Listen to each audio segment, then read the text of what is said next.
Radio Pays. Comment développer, comment désenclaver les communes de l'intérieur et comment l'État travaille avec toutes ces populations éloignées du littoral. Durant toute la semaine, dans ces journaux Radio Pays vous emmène à Trois-Sauts, le village de la commune de Camopy. Pour en parler, nous sommes ce matin avec le sous-préfet en charge des communes de l'intérieur, Frédéric Bouteille. Bonjour.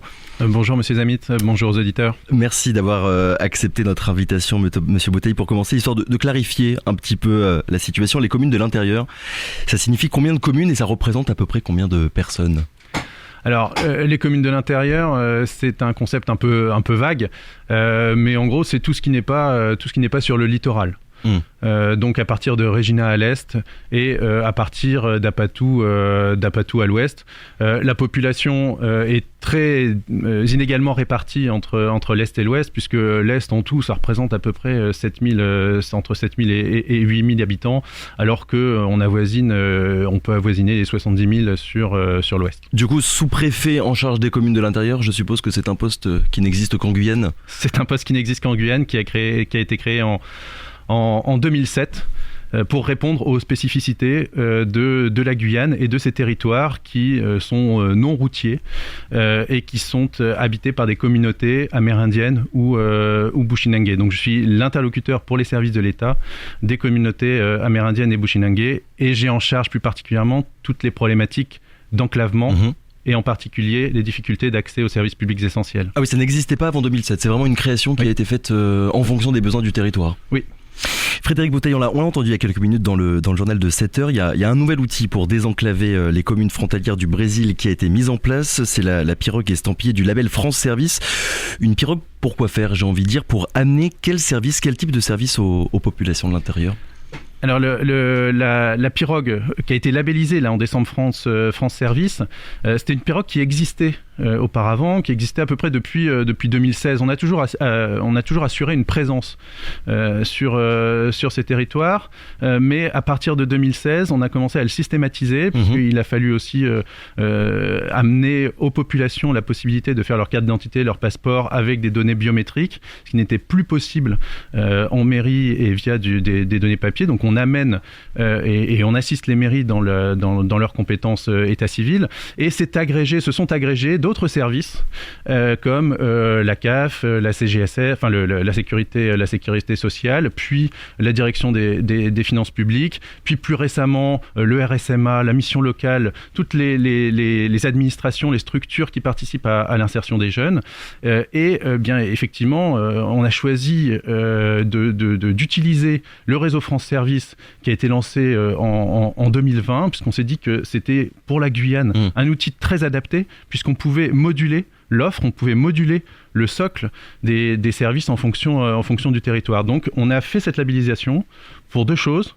D'une part, pour assurer une présence beaucoup plus régulière, et à la fois pour financer un poste à Camopy pour être l'interlocuteur direct présent, une présence physique à Camopy. Régulière, ça veut dire quoi ? Ça veut dire combien de passages à peu près par année ? Alors il y a une semaine par mois, et alternativement à Camopy et à Trois-Sauts. Et puis il y a 3 fois par mois, nous allons jusqu'à Wanari et nous passons aussi à Trois-Pélétuviers, qui est un écart de Saint-Georges. On ne se limite pas c'est pas une histoire de commune, c'est une histoire d'éloignement, c'est une histoire d'écart. Donc Trois-Pélétuviers est un écart de Saint-Georges, nous y allions aussi, même s'il y a une maison France Service à Saint-Georges, il faut aussi le rappeler. Et à chaque fois, il y a combien de personnes, du coup, il y a combien d'administrations qui vont se déplacer avec vous dans cette pirogue ? Mais il y a un socle donc avec les finances publiques, la caisse d'allocation familiale, la caisse générale de sécurité sociale. Il y a le CDAD, le conseil départemental de l'accès aux droits, Pôle emploi, il y a la Poste qui se déplace, il y a un conseiller financier le mois dernier qui s'est rendu jusqu'à Trois-Sauts, ce qui est à souligner. Mais encore une fois, ça peut s'agrémenter d'autres services, d'autres administrations en fonction des besoins. Et en fonction des communes aussi, je suppose, qui n'ont pas forcément toutes les mêmes besoins. Et en fonction des communes, évidemment, Wanari, il n'y a pas les mêmes sujets qu'à Trois-Sauts ou à Camopy, en particulier l'insertion. C'est vrai que les structures d'insertion ne sont pas sur les pirogues de Wanari, puisque ce n'est pas le problème principal de la commune. On va peut-être rappeler d'ailleurs ce label dont on a déjà parlé plusieurs fois là depuis quelques minutes et dont on parle de plus en plus. France Service, pardon, ça correspond à quoi précisément ? France Service, c'est né en 2019, le 25 avril 2019. C'est le président de la République qui avait annoncé la mise en place de ce réseau. Pour répondre à ce qu'on a appelé la crise des Gilets jaunes et rapprocher les services publics des habitants des zones périphériques. L'objectif, c'est de ne pas avoir à faire plus de 30 minutes pour avoir accès à ces services publics. Et c'est à la fois des dispositifs connectés d'accès aux administrations et la présence physique. Ça, c'est très important. On ne fait pas que de la dématérialisation. La dématérialisation, c'est très bien, mais il faut une présence physique, il faut un accompagnement, une médiation. Et donc, il y a des maisons France Service qui, en Guyane, s'installent un petit peu partout sur le territoire. Pour l'instant, il y en a combien ? Il y en a 6 sur le territoire, en comptant la pirogue. Puisque la France Service, ce ne sont pas des maisons, c'est un réseau. Donc ça peut être des maisons, ça peut être des bus, et ça peut être une pirogue. Et il y en a une nouvelle, si je ne dis pas de bêtises, qui devrait ouvrir à Grand-Santi, c'est ça, dans les mois qui viennent, dans les années qui viennent ? À Grand-Santi et Irakubo, on a posé la première pierre il y a 2 semaines à Irakubo. Et ça, c'est important puisque Irakubo est souvent pas identifié comme une commune enclavée parce qu'elle est sur la RN1, alors que évidemment, on est dans une situation de commune périphérique et qui a besoin de voir se développer sur son territoire ces services publics. Et la création du coup de ces maisons de services publics, de ces maisons France Service, comment est-ce que ça se passe ? Ce sont les communes qui à la base font état d'un besoin, ou bien c'est l'État qui décide d'en implanter une ou une autre à tel ou tel endroit ? Oui, il est loisible à une commune ou à un EPCI, à une communauté de communes, de décider de porter une maison de France Service. À ce moment-là, il y a un dispositif, il y a un processus qui est enclenché de labellisation, et les services de l'État, la DG4, la Direction Générale de la Coordination des Territoires et de l'Animation des Territoires, accompagne la commune ou la communauté de communes dans cette labellisation. Frédéric Bouteille, il y a le défenseur des droits qui était venu en Guyane il y a 5 ans maintenant pour faire le point sur justement l'accès aux droits, l'accès aux services publics en Guyane, notamment dans les communes intérieures, mais pas que, dans toute la Guyane. Dans ses conclusions, il expliquait que, je le cite, l'effort de rattrapage qui doit être accompli est considérable. La Guyane peut-elle devenir un laboratoire d'une nouvelle forme d'administration qui saurait ancrer les choix dans la réalité ? La phrase était un petit peu longue, fin de la citation. 5 ans plus tard, on en est où sur ce point ? Est-ce que le travail de rattrapage a été effectué ou commence à l'être ? Écoutez, là, avec la pirogue France Service, on est véritablement structurant. Et c'est ça l'idée, c'est de passer de pirogues qui sont plus ou moins régulières, où on n'est pas en mesure de suivre individuellement les dossiers de chaque habitant. On passe justement à quelque chose de beaucoup plus régulier et qui nous permet de passer à une autre dimension du service. On ne va pas refaire en permanence des inscriptions à la caisse d'allocation familiale, à la sécurité sociale parce qu'il y a eu des radiations. On va pouvoir suivre cela. Et de la même façon, sur l'insertion, on ne va pas se limiter à des dispositifs d'insertion, puisque quand on parle d'insertion, on passe d'insertion quelque part. Et aujourd'hui, on a un écosystème qui va nous permettre d'être véritablement dimensionnant. Il y a la coopérative d'activité et d'emploi qui est portée par le parc amazonien et qui sera en place en 2021, qui permettra de donner une suite à tous ces dispositifs d'insertion. Donc c'est vraiment de régularité dont on manquait jusqu'à présent en Guyane pour améliorer l'offre de services publics. De régularité et de suivi. Voilà. Régularité et suivi, les partenaires associatifs avaient aussi dénoncé, toujours dans le rapport du défenseur des droits, dénoncé la vision à court terme des mesures qui étaient déployées par les acteurs publics. On manquait du coup de vision à long terme pour développer de manière un petit peu plus pérenne ? Je ne sais pas si on en manquait. On est sur des territoires où il est évidemment difficile d'opérer, il est difficile de se rendre, il est difficile d'assurer une présence régulière. Aujourd'hui, c'est l'ambition de cette pirogue France Service. Donc je ne sais pas si c'est... on a entendu ce rapport. En tout cas, il est évident à toute personne qui se déplace sur ces territoires que le besoin est immense et nous y répondons aujourd'hui. Frédéric Bouteille, les populations de ces territoires se sentent souvent oubliées, j'ai envie de dire, par le reste de la Guyane, pas que par l'État. Est-ce que à votre niveau, évidemment, sur ce point, il y a quelque chose à faire ? On va peut-être rappeler les taux de suicide, par exemple, des jeunes dans les communes isolées, 8 fois plus élevés qu'en France métropolitaine. Qu'est-ce que l'État peut faire mieux sur ce point ? Assurer plus de présence, assurer plus d'accompagnement. Quand des jeunes vont sur le littoral pour poursuivre leur scolarité, ils ont besoin d'un accompagnement spécifique. Depuis 2 ans, avec différents partenaires, nous organisons un accompagnement des familles, des enfants, des lycéens dans leur inscription sur le littoral. Nous allons continuer et ne pas nous limiter à la rentrée. Il faut aller plus loin, c'est tout au long de leur séjour sur le littoral qu'il faut les accompagner. Ça fait partie aussi du travail sur les communes de l'intérieur. On travaille sur le littoral pour les communes de l'intérieur. Voilà. Après, je sais que ça revient régulièrement. On dit que ce sont des populations oubliées. C'est surtout des populations isolées. Pour maintenir leur mode de vie traditionnel. Ils habitent très loin. Faire 2 jours de pirogue, et donc la présence est rendue plus difficile. Isolé, donc oublié, je veux dire par là que finalement le principal problème, le principal frein, c'est l'isolement et donc la notion de transport qui est compliquée. Oublié, ça voudrait dire qu'on fait rien pour eux.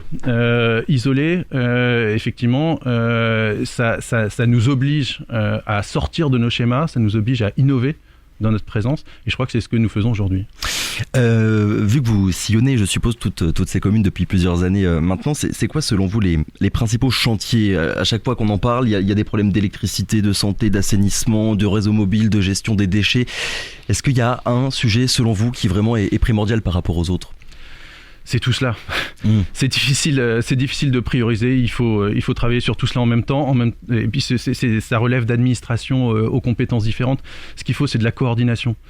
Vous parliez tout à l'heure des taux de suicide, c'est multifactoriel. Il y a plein de choses qui peuvent conduire à ces actes. Nous travaillons avec les partenaires dans le cadre d'une cellule de coordination des communes de l'intérieur, à lever les freins, à lever les obstacles aux différentes initiatives qui sont menées sur le territoire, parce que je tiens à le rappeler, il y a beaucoup d'acteurs sur ces territoires, il y a beaucoup d'initiatives, beaucoup d'énergie, et il y a même beaucoup de financement.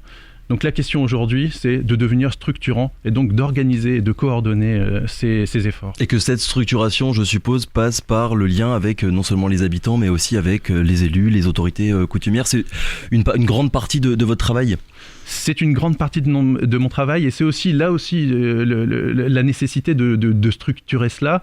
Nous avons répondu l'année dernière à un appel à projet sur la participation citoyenne, et nous avons proposé pour ces endroits isolés et culturellement aussi potentiellement éloignés du littoral, nous avons proposé dispositifs particuliers de protocole de recueil du consentement libre et éclairé.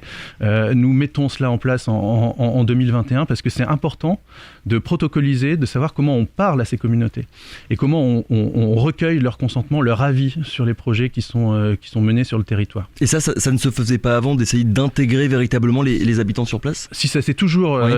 On a toujours fait beaucoup d'efforts pour cela, les administrations et même les privés ont sillonné ces territoires pour avoir un retour sur les projets. Force est de constater que on n'a pas toujours les résultats escomptés, les projets ne vont pas toujours au bout, donc il faut se poser la question de la façon de dialoguer avec ces communautés. Oui, pour qu'il y ait un relais en fait véritablement sur place. Voilà, puisqu'il y a eu la création du Grand Conseil coutumier, qui est une instance, qui est une institution qui doit s'installer dans le paysage institutionnel, mais ça ne suffit pas, il faut aussi qu'on protocolise ces relations avec les habitants pour être certain de les faire participer de manière satisfaisante à la décision. Donc protocoliser, coordonner, structurer, on a bien compris ce point. Est-ce qu'il n'y a pas aussi la question de l'investissement, l'argent ? Est-ce qu'il y a suffisamment de fonds qui sont alloués pour faire en sorte que les services publics dans ces communes de l'intérieur soient véritablement effectifs ? Depuis que j'ai créé cette cellule de coordination et qu'on se met autour de la table pour savoir pourquoi on n'arrive pas à être dimensionnant sur différents sujets d'enclavement, la question du financement, c'est quasiment jamais posée. C'est-à-dire que les lignes de financement, on les a. Les financements, on peut les mobiliser si on sait dans quel sens, si on sait sur quel projet, si on est certain d'aller dans le bon sens. Donc c'est là-dessus qu'il faut travailler. Peut-être qu'à terme, justement, quand on aura structuré ces interventions, on sera confronté peut-être à un manque de financement, mais pour l'instant, c'est absolument pas le cas, c'est absolument pas le sujet. On travaille aussi à la mutualisation. C'est cher d'aller dans ces communes pour les administrations. On a fait un système de mutualisation de pirogues entre les administrations et entre les opérateurs de l'État pour justement, encore une fois, assurer une présence beaucoup plus régulière. Et finalement, cette mutualisation, vous en parlez depuis le début, puisque j'ai retrouvé une interview que vous aviez donnée en octobre 2018 à nos confrères de France Guyane. On vous posait la question de savoir quel est le rôle qu'allait jouer l'État dans la coordination, je cite, des actions menées dans les communes de l'intérieur, et vous aviez répondu que l'État devait accroître cette coordination et cette mutualisation des actions publiques ou privées d'ailleurs, on peut le rappeler, qui sont menées dans les communes Absolument. de l'intérieur. Sur quelque chose à dire avant de terminer, ou on a tout dit, on a fait le tour? Non, écoutez, j'ai mérite de la constance dans les objectifs que nous poursuivons. La pirogue France Service est aussi évidemment un exemple de cette mutualisation. On travaille très en relation avec la Poste sur Camopi, et toutes les administrations. On ne peut pas se permettre de fonctionner séparés les uns des autres en tant qu'administration et structure de service public. Il y a d'autres projets, d'autres chantiers en cours comme ça qui vont venir dans les mois qui viennent?